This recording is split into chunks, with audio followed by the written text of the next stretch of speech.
What's happening in Southwest Florida? Frank Ehrhardt, John R. Wood Properties, Christie's International. Welcome to my market update for Cape Coral for the month of May. Sales prices are down about 8% from the prior year. They're down about 18% from the peak, which is back in spring of 2022. If we jump over to the active number of listings that we have in Cape Coral, they're up about 5% from the prior year. We've got just under 4,500 units on the market right now. And number of sales in Cape Coral, for the month, we're down about 7% from the prior year. We've got about an 8-month supply of inventory currently. And finally, days to sell, it's taking about 55 days to sell a home in Cape Coral currently.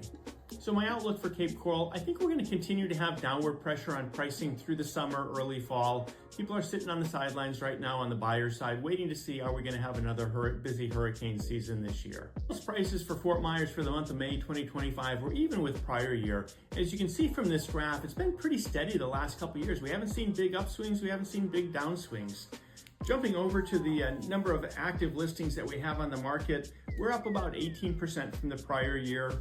And then if you take a look at the number of units sold, we're down about 17% from the prior year. And that leaves us with about a 9-month supply of inventory solidly in a buyer's market.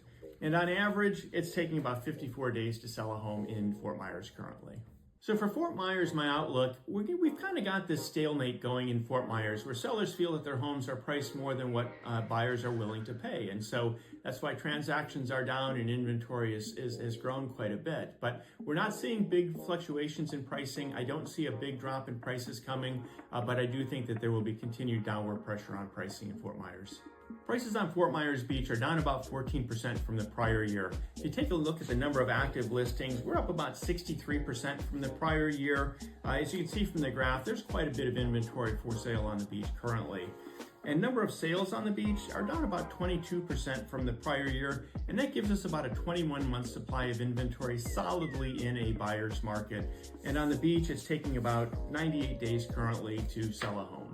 My outlook for Fort Myers Beach, it's an interesting time for the beach. A lot of new developments going in, and these are going to be multi-million-dollar projects, multi-million-dollar homes. And so some of these older condos are going to look like a value in the not too distant future. So I think the outlook for the beach is very positive. Prices on Sandcap in May of 2025 are down about 17% from the prior year. If you take a look at the number of active listings that we have, currently they're up about 69% from the prior year. So inventory has definitely swollen quite a bit for Sandcap. Units sold are down about 8% from the prior year, and that gives us about a 17-month supply of inventory. And if you take a look at the number of days to sell, it's averaging about 83 days right now. So my outlook for Sandcap, we've had a really dry season here this year. And so good news is there's not been a lot of water releases from Lake Okeechobee. The waters are crystal clear. The beaches look fantastic. Long-term, Sandcap's going to be just fine. We need to get through this season without a busy hurricane season. Frank Ehrhardt, John R. Wood Properties, Christie's International. Thanks for watching this month's market update. Any questions you have, feel free to reach out to me. My contact information is below.